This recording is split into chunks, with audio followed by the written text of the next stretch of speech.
So hey guys, welcome back to our channel. So कल हमने decide किया था कि हम एक साथ इकट्ठा तैयारी करेंगे और बैंकिंग की तैयारी करेंगे। तो बड़े बच्चे सोच रहे होंगे कि मैं बैंकिंग की क्यों बात कर रहा हूँ, और भी बड़े सारे एग्जाम होते हैं, सिर्फ बैंकिंग की क्यों। बैंकिंग एक ऐसा सेक्टर है जो आपको 5 या 6 महीने में, 5 से 6 महीने में आपको जॉब प्रोवाइड करता है। मतलब कोई डिले नहीं होता, कोई एग्ज़ाम पूरा टाइम टू टाइम होता है। मैंने लास्ट 5 साल से देखा है, इतना कोविड भी रहा, कोविड में भी एग्जाम हुआ है। जैसे आप जेकेएसएसबी को देख लो, जैसे हमारा जो स्टेट का एग्जाम है जेकेएसएसबी, एक 4th क्लास का रिक्रूटमेंट आई थी। इसको बोलते थे कि फास्ट रिक्रूटमेंट है, और फास्ट रिक्रूटमेंट के चक्कर में अभी तक 2 साल होने को आए हैं। अगस्त में शायद 2 साल हो जाएंगे, 1.5 साल तो हो गया। अभी तक इनसे पूरी वैकेंसी क्लियर नहीं हुई है, और एक 4th क्लास का एग्जाम था, ये नहीं क्लियर हुआ है। तो आप ये सोच लो कि बैंकिंग जो सेक्टर है ना, बैंकिंग सेक्टर में सिर्फ 5 महीने लगते हैं, और 5 महीने में पूरा वो क्लियर कर देते हैं। तो इसलिए मैंने बैंकिंग सेक्टर यूज़ किया कि बैंकिंग सेक्टर में हमें जाना चाहिए। अब बैंकिंग सेक्टर में पे भी अच्छी है। जैसे हम क्लर्क की बात करते हैं तो अराउंड 32K तक है। 32K तक है। अगर हम पीओ की बात करते हैं तो अराउंड 55 to 60K तक है। तो ये इसका पे स्केल है, अच्छी पे मिलती है। और मेरे ख्याल से अगर हम 6-7 महीने में हमें ये जॉब मिल जाए तो इससे अच्छी जॉब हो नहीं सकती। अब मैं आपको बता रहा हूँ कि जो 2022 में आगे जो शेड्यूल है एग्ज़ाम जो होने हैं, जिनकी नोटिफिकेशन आई हुई है।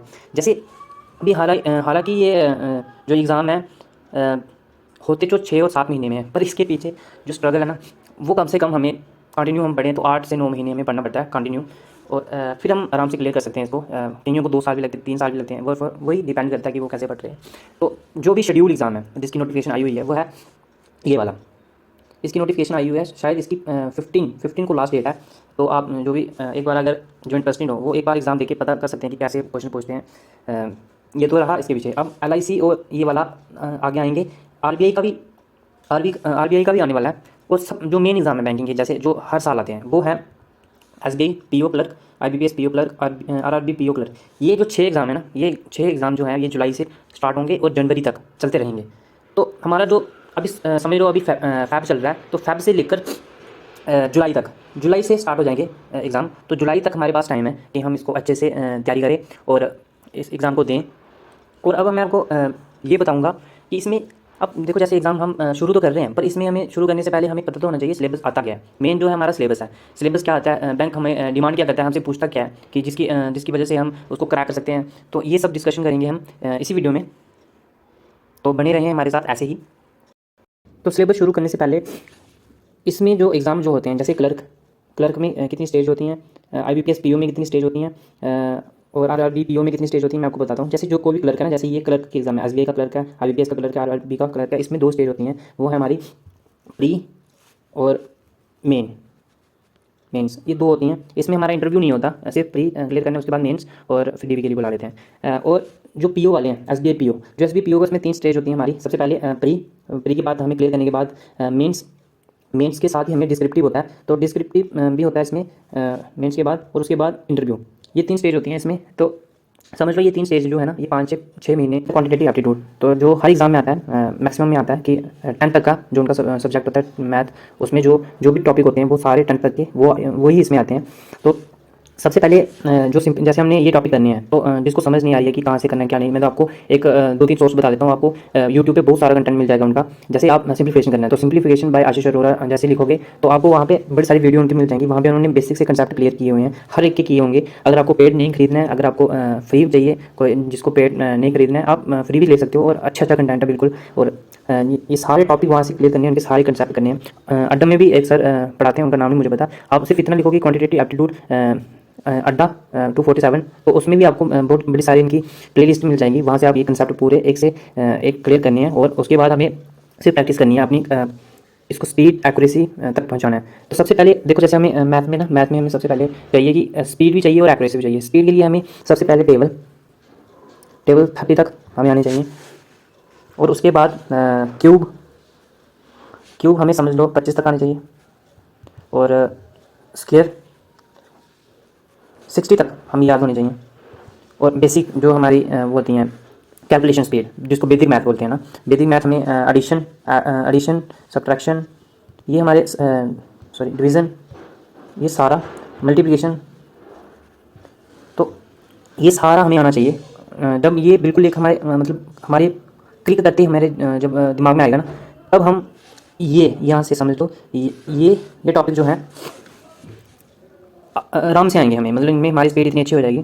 तो हाँ, इसमें एक और चीज़ आती है, वो मेंस में नहीं, प्री में भी आती है और मेंस में भी आती है। प्री और मेंस दोनों में आती है। तो वो क्या चीज़ है? डीआई, डाटा इंटरप्रिटेशन, वो मैं ऐड करना भूल गया शायद। डाटा इंटरप्रिटेशन जो है वो इसमें आती है। वो मैक्सिमम जो प्री में आते हैं ना, वो इन 2 चैप्टर से आपको देखने के लिए मिलेगा, परसेंटेज और रेशियो एंड प्रोपोर्शन से। और मेंस में हमें टाइम वर्क से मिलता है, टाइम डिस्टेंस से मिलता है, एवरेज से मिलता है, और कहाँ से मिलेगा? हाँ, बोर्ड स्क्रीन से मिलता है। 4 मेन टॉपिक हैं जहाँ से हमें डीआई देखने को मिलती है। तो मैथ में फ़िलहाल इतना ही है। जैसे और भी हम ऐड करते जाएंगे, जैसे जैसे आगे तैयारी हमारी चलती जाएगी, हम एडिशन ऐड ऑन करते रहेंगे इसमें। तो ये क्वांटिटेटिव एप्टीट्यूड है। इसके बाद हम करते हैं रीजनिंग। तो दूसरा हमारे पास है रीजनिंग।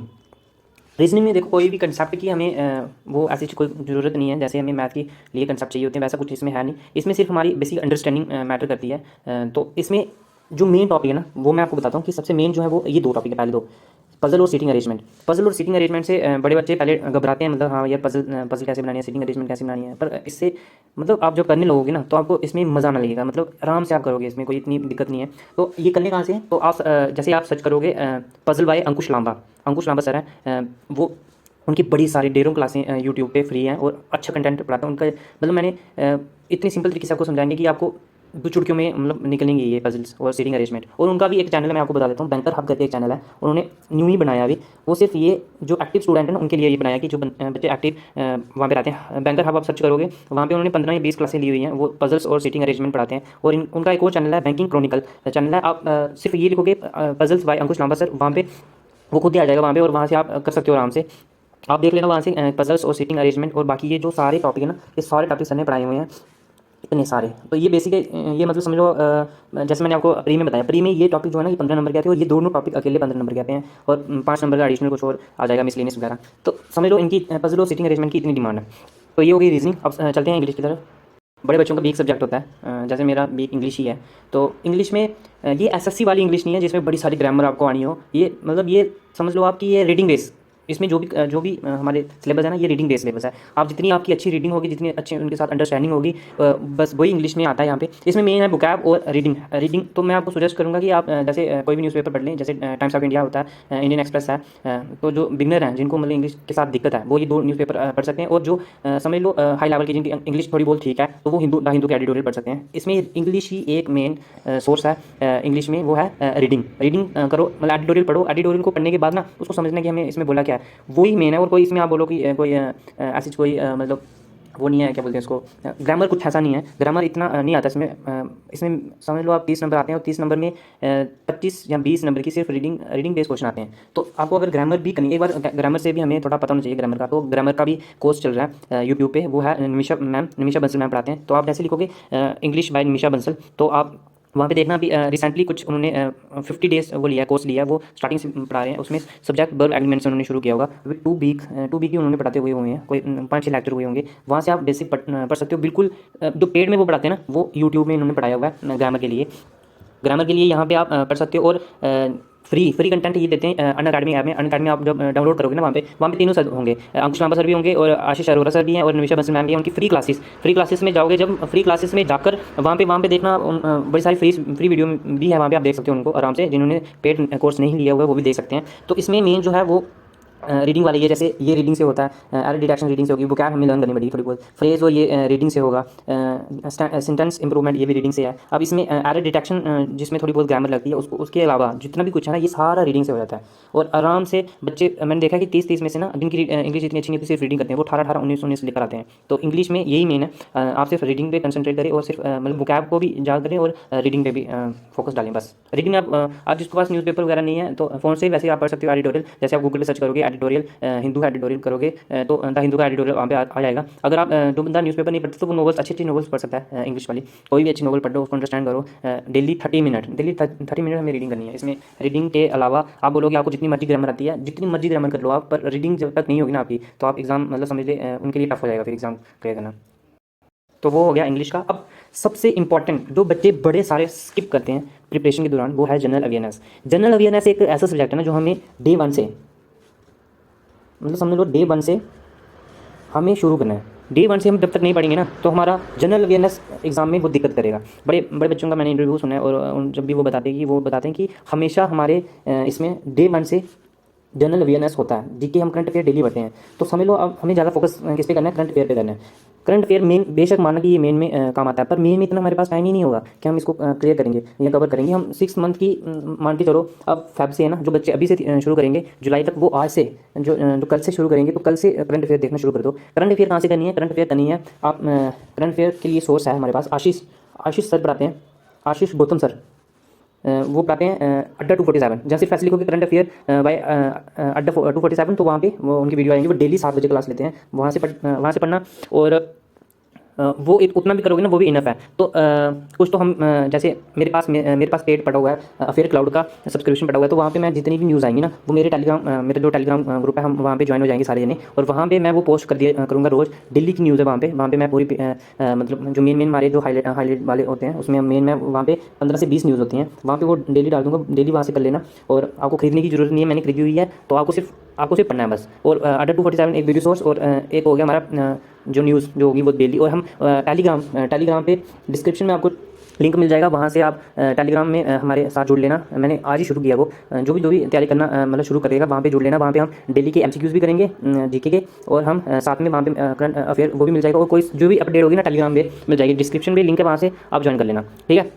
तो ये है हमारे प्री का सिलेबस। तो पहले प्री का कर लेते हैं। तो हम जो मेंस आएगा, जैसे हमारा समझ लो 1-2 महीना जब हमारे सिलेबस पूरा कंप्लीट हो जाएगा प्री का, तो हम मेंस की तरफ शिफ्ट करेंगे। जो बिगिनर है, हम ये नहीं है कि जब तक एग्जाम नहीं आता हमें मेंस प्री करना है, तो हम प्री के अलावा भी कुछ करना है। तो हम वो मेंस जो है वो पहले हम प्री के बाद करेंगे। समझ लो पहले कोई 1 महीना या 1.5 महीना पहले प्री कर लेते हैं, उसके बाद मेंस पे चलेंगे, छोटे से शुरू करेंगे और लास्ट तक जाएंगे। सब कुछ आपको गाइडेंस मतलब जो मैंने समझ लो आप कोई 2-3 महीने में जितना मैंने मतलब इसको खोजने में वो किया ना, टाइम वेस्ट किया है, तो आपको नहीं करना पड़ेगा। आपको कोई भी चीज़ है भाई, सीधा यहाँ पे जाओ, यहाँ से करो बस।